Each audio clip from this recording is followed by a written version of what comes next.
Mtia Otia ngena nyingira mu mudu Lutuwe ate munzizayo buzza Kati wantandikire abachali bange Haji nawe tutandikira kuchinyose Babebi mugambye wa Wanyini aonawe Haji titiria Sijja kubatima wampozi ngate tugamba tutya omwezi guno gwennyini nga gwakatandika ennaku z'omwezi ziri 2 February tutandise mpozi na misango gya njawulo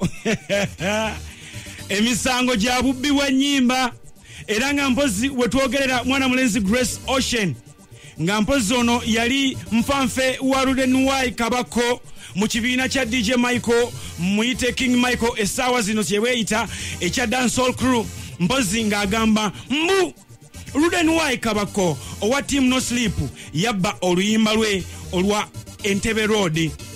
n'aluddamu ng'ate talina wadde n'ekigambo kyakyusizza muwadde n'akikubanga yewe yakikuba era n'alubbira ddala ekintu kino ekimusoomooza ekimunyolanyola ennyo Grace Ocean Kabako taata ekyo kyenjagala osooka okubuulira amazima lwakuba gye bwagenda ku kituuti okuyimba oba gyagenda osanyusiza abantu be abagamba nti oluyimba Ocean yalunzibako nze namubako oluyimba lw'Entebbe Road ekintu ekitali kituufu Kabako oluyimba yalujja ku nze yalunzibako bubbi kubanza abantu baŋŋamba abalumanyi nti lwange ne baŋŋamba Kabako lwaki walinnya ku stage oyimba oluyimba lw'Entebbe Road agamba nti oluyimba walumubbako tufuge walumubbako oba ye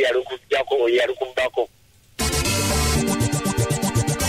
wabula ye Team No Sleep Machinery TNS Machinery agamba mbu omuvubuka Grace Ocean tamumanyi era tamuwulirangako era n'oluyimba agamba ye yalusasula wabula bwe twamubuuzizza omuwandiisi eyamuguza oluyimba nga tamujjukira linnya lye era nga mpozi ebintu abyogera abina naagira mu mpolampola sisuuliranga olimba nduyimbidde omwaka imagine omwaka gumu olimba nalugula by the way nalugula nakumuyita bamuyita erinnya liriko ekigambo kati gwamanyi nti gwe Fox wandibadde onkubira ku simu netubeera nga tumanya obutuufu bwakyo Ocean agamba nti yeewuunya nnyo Kabako okubeera ng'agamba mbutamumanyi so nga ate baali bamukago nnyo nga bali banfanfe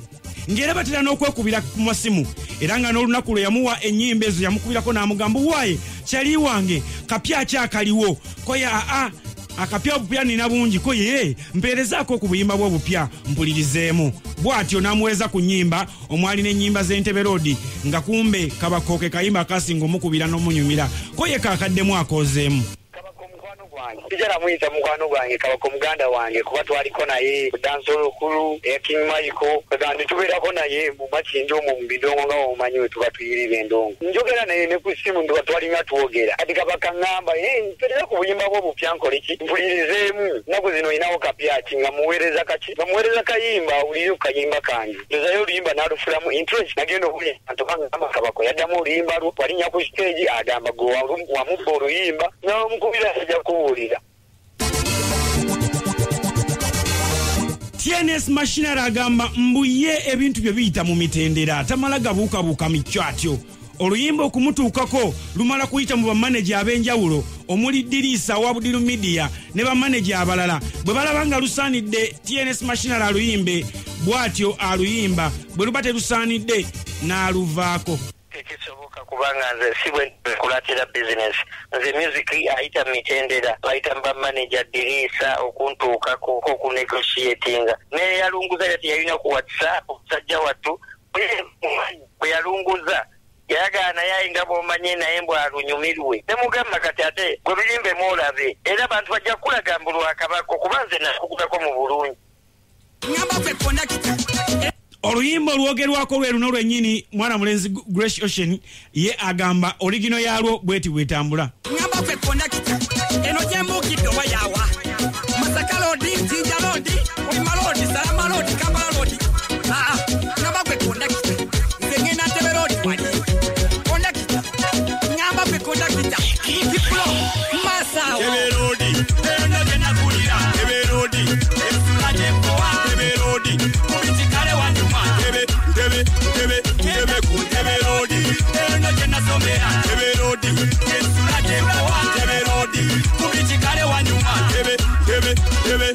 kutebe lodi nalisula kale navayo kata wange bamutea mutata navayo yenze kasangwa wera kawo nabemikwano bambuzo badala navayo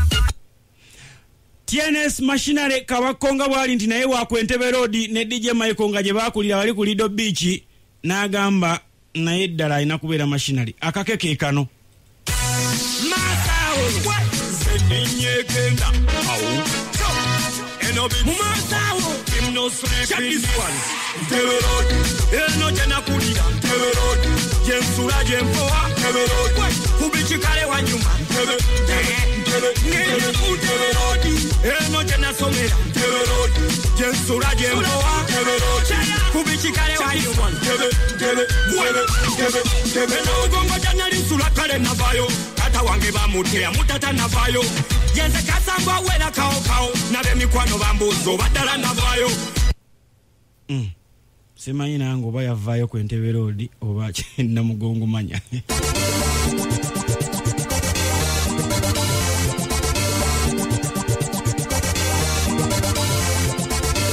gye buvuddeko wabaddewo ebijja biyitingana nga bagamba mbu Sabavulu Balamu yawandiisa ekibiina ky'obwannakyewa ekiyamba abakadde mpozi n'akituuma erinnya lya People Power so nga ffe tubadde tukimanyi nga ekisinde oba eŋŋombo eyagunjwawo Honorable Kyagulanyi wabula ye Balamu abyegaanye n'ategeeza nti banoonyereze bulungi nnyo mwababirokompoka nabo munoonyereze bulungi nnyo gye bawandiisiza amakampuni oba ebibiina ewali gye mulabe oba waliyo omuntu yenna nga ye Balamu eyali awandiisiza ekibiina kyonna kye bayita People Power yabagambye aba People Power nti baleme kutya nnyo bwe batyo olw'ensonga nti bwe banaatiitiire nnyo ate balinza okuva ku mulamwa banaffe Balamu wano ndi ku Radio Simba gye muli mwebale kuwuliriza ffe mweffe pologoma y'eddembe ekisooka okuligisalinga kampuni yonna otwalayo erinnya lyo nogamba weliri oba teririiwo People Power baba bagiwandiisiza bagende banoonyereza ani yagiwandiisiza sikiwandi waliwo we banaasanga erinnya lya Balamu tebalina bwe bagenda kusanga linnya lyange nti People Power bagiwandiisa kati nyini People Power abadde eri n'agamba banange temutya bangaye Balamu yawandiisiza People Power okuba kuyita kutya ate we batya eryato lyabwe ligenda kugwa mu mazzi so baba tebabalansiza eryato lyabwe bulungi obeera otya n'ekintu ng'okiyita People Power naye nga tokiwandiisangako nga baloya basobola okukasula law firm emitwalo 2 n'agenda n'aligesalinga erinnya lyo n'oligazeetinga wabula Sabavulu agamba mbu bwe wabaawo omwana yenna omugezigezi yageze n'awandiisa ekigambo oba ekibiina oba People Power oba ki yakoze ekkula ly'amaanyi nnyo era yamwagadde nnyo after all Honorable Kyagulanyi mbw abadde agamba mu People Power si kibiina just an idea kati ya mwana yakiwandiisizza yakoze kyakabi nnyo era singa abadde asobola abadde ajja mumuwaayo kasente yagamba talina taagala People Power nga People Power ndi People Power ndowooza idea katuweba idea why are you fighting for an idea is not for one person an idea is for everyone so abaana abawandiisiza People Power we bali bonna mumanye bumanya nti tubaagala nnyo muli baana balungi munoonye n'ebirala byemuwandiisa mukole ki mubiwandiise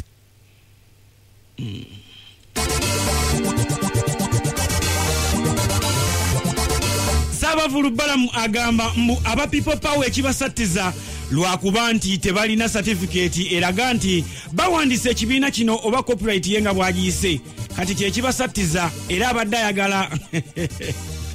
agamba nti wabaayo asobola okiwandiisa akiwandiise tekirina buzibu naye nga balekerawo okusattira yagamba talina kale kibalwanya wano kyonna kubanga tebalina copyright ku kigambo kyabwe People Power tebakiwandiisa tebalina certificate kubanga sobola okuwandiisa People Power nga company nga NGO n'abagambye nti osobola okugiwandiisa ng'ekitongole ekirabirira abakadde sobola okugiwandiisa ng'ekitongole ekigaba ssente mu bavubuka sobola okugiwandiisa ng'ekibiina ky'ebyobufuzi ekivuganya mwami Museveni wendaba nga tetukutegeeragana nja kiwandiisa ngende nga America nsoboka nzize nga People Power Balamu kano nange kansobedde omwaka gwako lwa nsonga bwe yabadde akannyonnyola emyaka oba gyabadde mituufu nange simanyi Balamu ategeezezza nti aba People Power tebalina structure yonna esobola kujja mwami Museveni mu buyinza ekirala nti ye abadde awulira nnyo ebigambo ng'ebyo eyefaananyiriza ebyaba people power eby'amaanyi g'abantu nga byogerebwa era nga bikozesebwa nnyo mu kulonda oba campaigns eri bannabyabufuzi naddala nnyo mu kulonda okwa 2021 nga bw'ategeezezza. Simanyi oba kwali kutuuseeyo oba kwali tekunatuuka.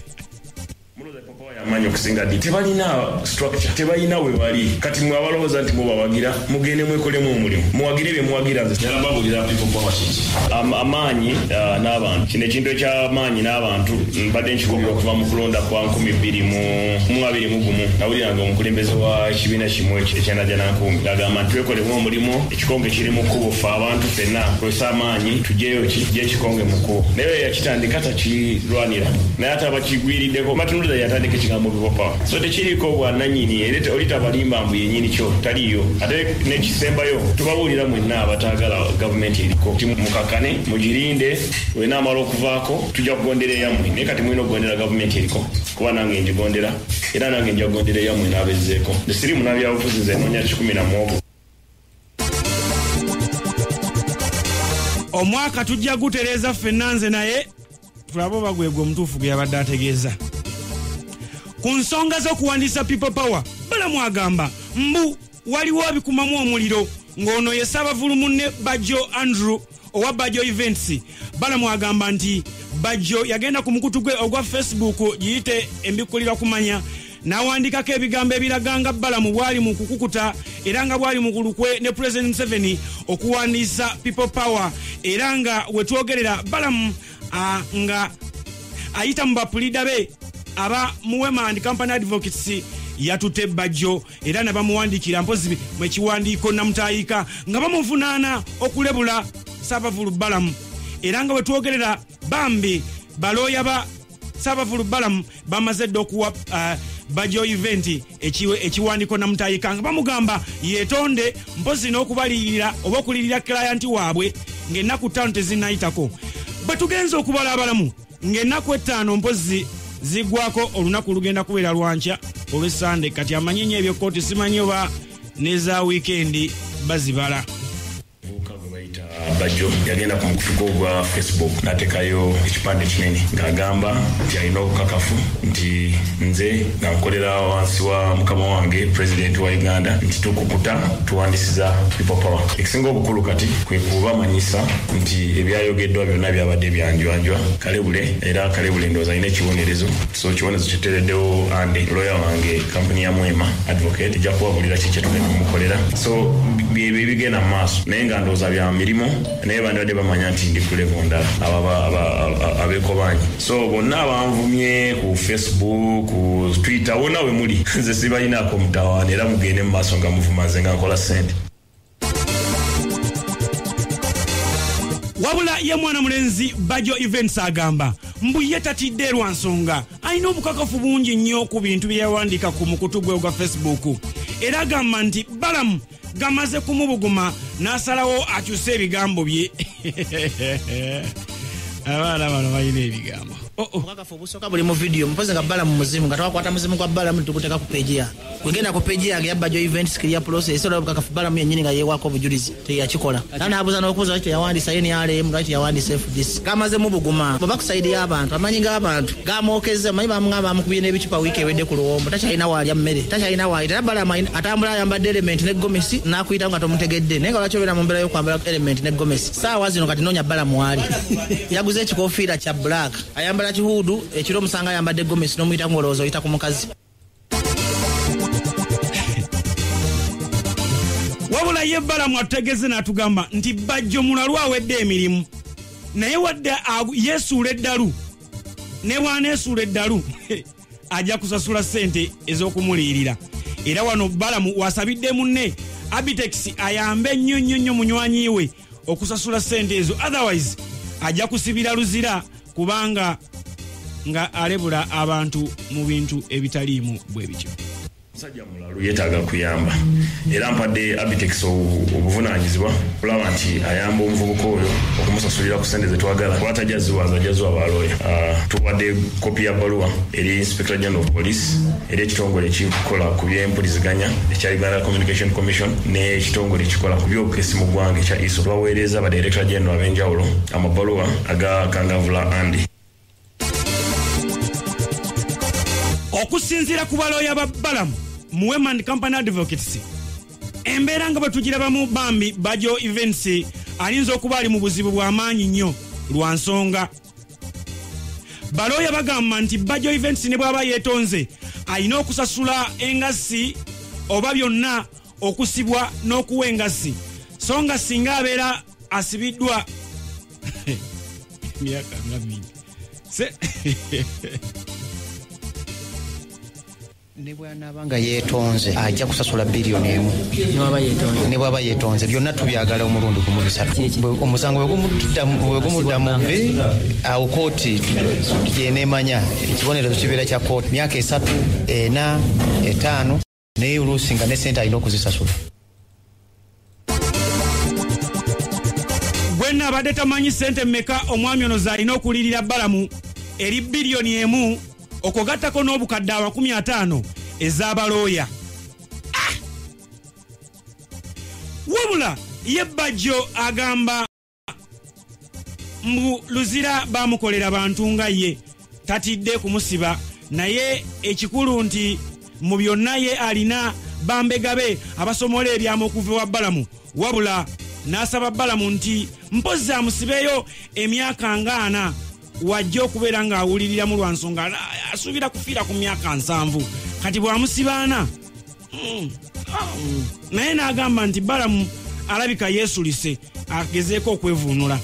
Balenga luzira bamuzimbira muntu. Balamu ajja kuba talina kyakoze okuntwala luzira si mawulire. Nateekayo obubaka ate nga butuufu. Wasinzira ku ki? Zirina sources zange nga Bajo. Naye abasajja bw'oba ovuganya gavumenti olina okuba nga togisinga obukodyo okumanya information. Watasobola kuvuganya gavumenti eri mu buyinza, erina emmundu, erina intelligence, erina amagye, erina buli kimu n'obanga togisinga bukodyo bwa kukimanya. Kati Balamu yena kimanyi nti yawandiisa people power, ya sponsoringa project ya people power. Kati Balamu yeesulisa alina kudda ku side y'abantu. Ava mu bintu byalimu ebyekisiru mu kooti kunsiba. Kati okusiba Bajo muze nimu Bajo emitwalo ena. Ojja kunsa ajja kuvayo Bajo omulala ngoberera akole byengendo okukola. Ate ezo siti akomera sobola kuvuganya gavumenti nga ati ekomera n'okufa teri kyentya. Amugambe emyaka 5 yampadde emitono nansibe emyaka 4 ndeka ne emyaka 5 yakufiira ku myaka 7 sigaze emyaka 4 manyi mbalira wano bwe bana bate bansemanga na masasi gaabwe nja kufiira ku nkyalina emyaka kwasi ina sirimu sina birwadde nja wangala emyaka 4 ate sagala kuwangala nnyo kumalako bato ddembe baze nzikiriza mu democracy. Okusinziira ku Bajo Events nga ye bwagambye ajja wangala 7 yategeeza natugamba nti esente ze bamusaba akawumbi akamu n'emitwala 5 egy'abalooya nga engassi ye Balamu bingi nti tali seefu wano mu Uganda atambula ataddeko elementi mbu ayagala kudduka ng'akozesa ezo sente zimuyambeko okutandika obulamu obulala addukire Zimbabwe gy'abayiyiza obulamu. Uganda eringa eganye. Balamu anonya kawumbi kakudduka mu ggwanga kugenda kwekukuuma kuba ndakyalina waabeera. Nawuliddeko mbu ayagala agenda Zimbabwe. Manyize ebyama bye Balamu mbimanyi. Ayagala akawumbi akagende kajja otandikirako okupanga obulamu e Zimbabwe.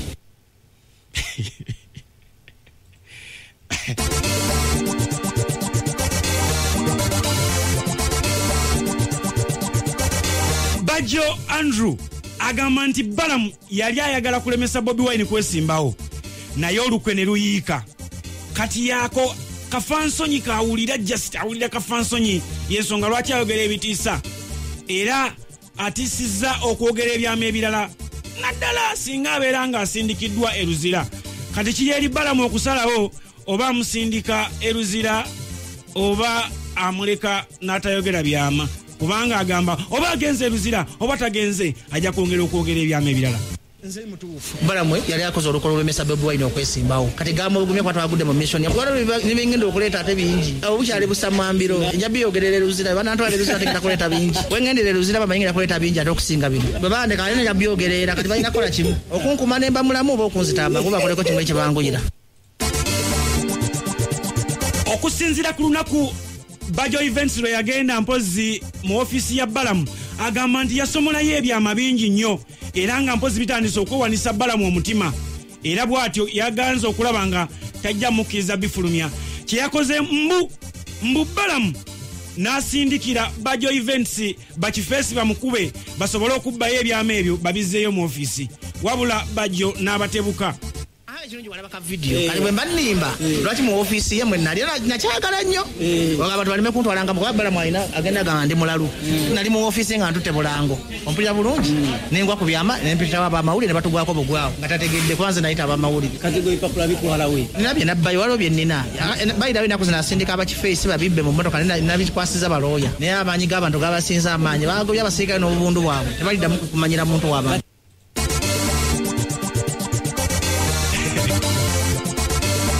Bajjo agamba mbu Balamu yalya mu nsi ye olukwe yalya mu bannayuganda olukwe asaanye abeetondere era amagezi ge yamuwadde bwe kiba kisoboka atambule nga awanise emikono agende nga yeetonde bannayuganda bagambe bannaaye mpanise nzize ku lusaidi yammwe mbeetondedde. Balamu ya mukyamu oba yalya mu bannayuganda olukwe yazza omusaba guyita treason okulya mu bantu olukwe yalya mu nsi ye olukwe alina okwetondera bannayuganda kuba musango yazza gumutesa kalabba kyalina okukola ate essaawa zino awanike emikono mu bbanga agabe bannayuganda mu nsonyiwe nabadde mbaliddemu olukwe okulemesa pulezidenti w'abantu okwesimbawo mu nsonyiwe sikyabiddamu zize ku saidi yammwe naye muwa amagezi kuba musajja mukulu agenda kweza myaka 4 adde ku saidi y'abantu ave mu kuwolereza gavumenti eri mu buyinza alina okumanya ekintu kimu ky'abantu banyiivu abantu bakoowu tebalina school fees z'abaana ku masomero ali mu kuwaana President Museveni batukala kata emyaka emirala 2 omuntu oyo ddala bategeera bulungi omuntu yaba amanyi nti abantu bafa malwaliro nga teri ddagala enguudo ze bakola bazikola kuyisizaako motoka zaabwe za bbeeyi. Ono ye Wolokoso mu weekend taxi Wolokoso mu weekend taxi zavugiddewa ani gwe bakutte naani ani yakumenya ukani yonna mu Wolokoso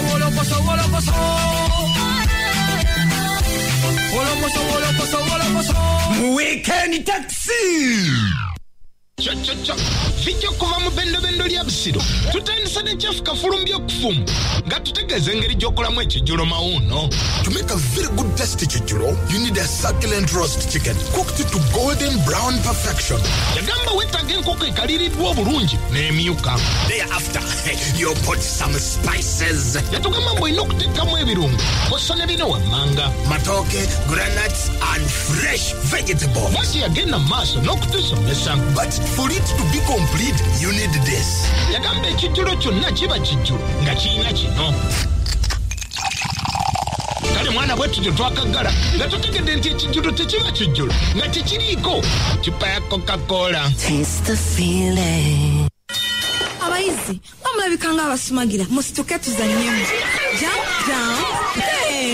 Nida madamu Gagawala somesa baana abaana bajje mu muzannyo. Headmaster babadde basumagira nga byensomesa tebakyabikwata naye kati bwe bazannyamu obwongo buzzukuka.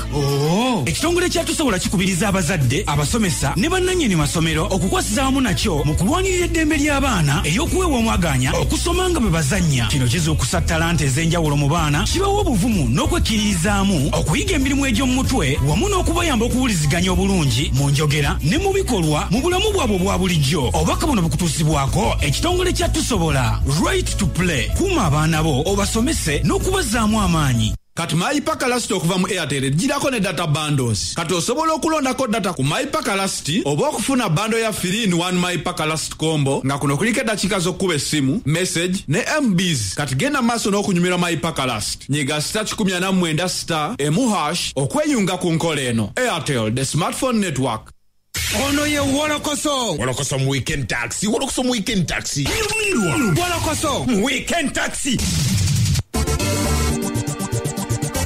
Ojali kuchenda musamba kasiri sasa tufemo mwafa Radio Simba empologoma enunja yedembe tukubuzako omulungi najyo sinzira kula uzingo owuliriza chokola kya kabinyo njagala kubera mpuzinga mbuza kwa Bijime ogambo tya Bijime kwa linyo nembuza ku manager Arizona Club kalaji ogambo tya nembuza kuba SJ Saluni mwenaje muna jemuli jemutumbudde mu Kongo mafi nembuza ku mpozi abawala mwena nga bamuli abo mu kitambuza bulungi nnyo nsubira ndeje kitambuza dalungi mubaraka ogambo tya ndabira Rasta esawero yenyini anko kakalamu the answer amazo kubera mpozi nga ayingirawo abere mpozi nga batule ekicatuletede naye nga buno bwana bulina okubera nga bomugamba buli bwana mwe temugiranga ni rutuwe Lutuwe. Anje. Kakala mumani lutuwe. Mulikira. Lutuwe. Abayagala bali sexy munaye. Nawe Uncle Kaka. Bawa bana. Bana bawe? Bawe. Okay. Abana ndibachabula mulaye. Kali. Nyangara kumuzaka yana jasinza kwatengo tumbude mpolongo menunje yedembe chera musamba akasirisa satu. Chera mobili akasirisemu www.radiosimba.uk. Nzeka kala mungere ansa. Yana jasinza kwatengo tumbude baboda boda seji mona mwena magwa mugwanga lyonna abatumbude bizindalo abatumbude abali mudiro lya mwe mu nyumba ya mu office ya mwe abdo mosizo kwatengo tumbude mpolongo menu yedembe chakabinyo bachali bafe. Kale. Nyanda tandikira wano onako olwaleero. Omuyimbi omuto amanyidwa nga Kaketo Roni eyali anyumirwa nnyo okumuyita erinnya lya Mr. Spelling wabula olw'ebizibu ebyamutuukako olw'okuddamu oluyimba lw'omugezi Joe Paulo Kafeero olumanyidwa nga Movia nga tafunye lukusa babuwe yasalawo okusigaza erinnya lya Kaketo Roni. Era wowulira bino wenjagala okusabira n'abayimbi bonna abato mwongere okubatenga mubiwuliriza bino naddala abaagala okubatenga muyimba ennyimba nga temufunye lukusa muwulire emboozi eno. Nawandika oluyimba naye nga nduwandiikidde mu lw'omugenzi Kafeero oluwandika nengena mu studio nendukola naye nga sigenza dukola nti tufulumya oluyimba obanga wankajja nengena mu studio nendulikodinga bagita amirikodi eri Masaka kati wenaba ludulikodinga nendutolako waliwo omulenzi inginiya waswa naye olw'omugenzi Kafeero lweyaddamu olulala lweyaddamu olulwa mubuuza nti wakikola otya okuddamu oluyimba lwa Kafeero kuba nange nyina lwenazzemu naye saafunye lukusa naye segenda dufulumya nga simaze kufuna lukusa mpaanayo kiwaki kwetaagisa obudde bwamu kuba ono oyinza okutomera omuntu n'akusaba sente nnyingi oba gwoba oli mbwetaavu neŋŋamba nemugaa kale kanjira nkikumiikirizaamu yaŋŋamba oga nti kiyinza okubeerera ekizibu kuba nange kyankalubirizaamu. Wowulira oluyimba lwa omugenzi Joe Paulo Kafeero omukulu ono yafuna ekinyeganyega okuluddamu olwa Movia lutambulira ddala mpola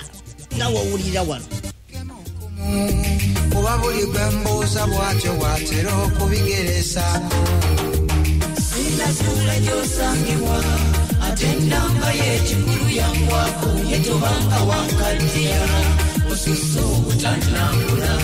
Sinasula gy'osangibwa ate ennamba y'ekikulu yangwako yetobanga wankaddiya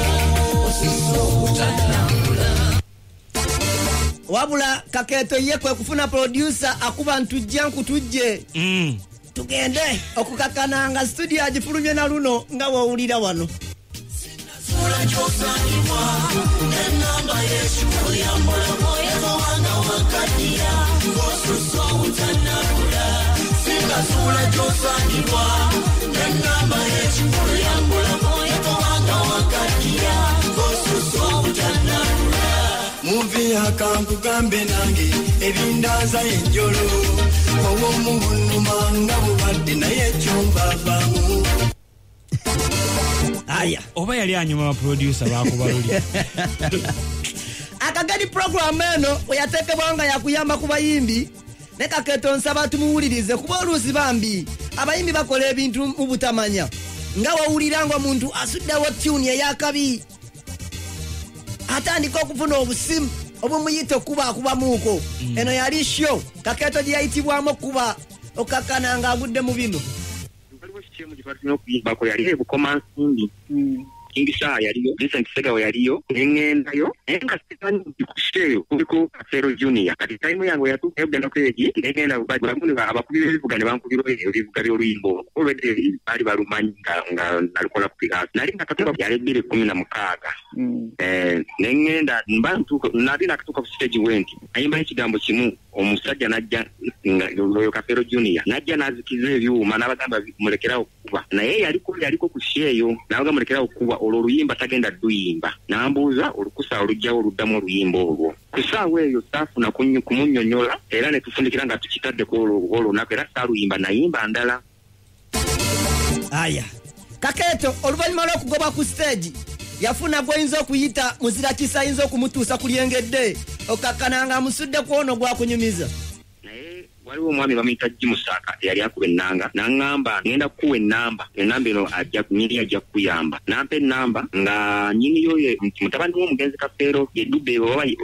zitu yeeyita Dube bwe nagikubako yaŋŋamba nsinkane Poppo Mundeeba naye si agenda okunyamba waliwo omulala wagenda okukwata ye Mugerwa we natuuka ku Poppo Mundeeba so waliyo show y'abakadongokamu eno isale musale gye baali bategese nentuukayo nandaga omwami bayita Mugerwa awo nagandika okwogerera naye netwogera netukkaanya nga ngenda bawa akakadde kamu n'ekitundu akasente kati mu tayimu eyo kizaaliwo kuba tuwali kundi yonna wandike bonna bwe njakola kuddo twali tusinkanye mu kitonga kigenda kuba bizi mwaka kyogo 2017 Kaketo Dube si ekibuuka